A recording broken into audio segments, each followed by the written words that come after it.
nagpapasalamat po talaga. Binigyan pa rin.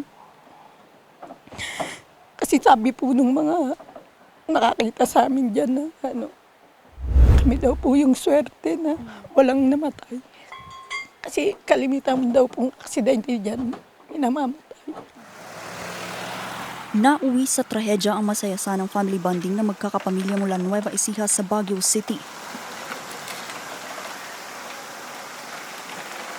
Pasado 4:00 kasi ng hapon, July 19, ang kanilang sinasakyang L300 nawala ng kontrol at bumangga sa concrete barrier sa circumferential road ng Barangay Santo Tomas proper. Sa lakas ng impact, nagmistulang nayuping latang L300. Lulan daw nito ang 13 pasahero at isang driver. Kwento ni Nanay Cherry, isa sa mga pasahero ng sasakyan. Papauwi na raw sila ng Nueva Ecija nang biglang mawalan ng kontrol ang kanilang sasakyan. Bumulusok ito pababa hanggang sa masalpok ang concrete barrier. Ang ginawa na nga po nung asawa ko, dinaretso na po doon sa pader. Tapos bigla na, niya na, pinihit niya para sa gutter dumaretso.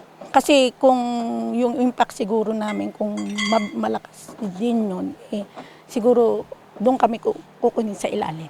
Maswerteng galos lang ang tinamo ng 2 pasahero, habang ligtas naman ang 11 pang sakay nito. Agad namang dinala sa hospital ang driver matapos mapuruhan. May plano pa. Oo. Kaya siguro na din sa amin na kung hindi sigurado yung daan.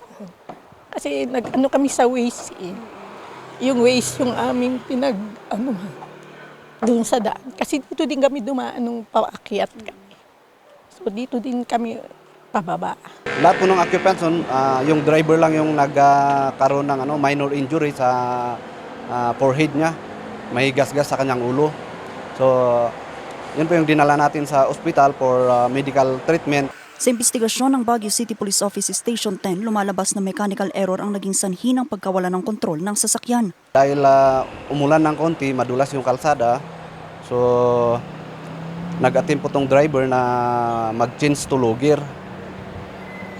Kaso hindi daw pumasok yung cambio niya sa low gear, so nag-attempt din siya ng preno, pero hindi rin kumapit yung preno niya hanggang sa sumadsad dun sa may barrier natin na concrete.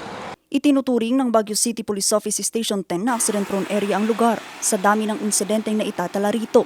Bagay na ikinababahala ng barangay, kaya para maiwasan ang insidente, hiling nila ang karagdagang warning devices. Doon po sa latest, kasi lalagyan nila yung barrier, may place doon na walang concrete barrier. Mahina, kaya naka-program at alam ko nakabidyata na gagawin yung isang, kasi doon kung saan nalalaglag yung Pero dito sa may ang naging reason dyan ay yung ilaw, so naglagay naman sila ng maraming solar lights. Ito na ang ikalawang vehicular traffic incident na naitala sa lugar ngayong taon. Vanessa Bugtong, RNG News.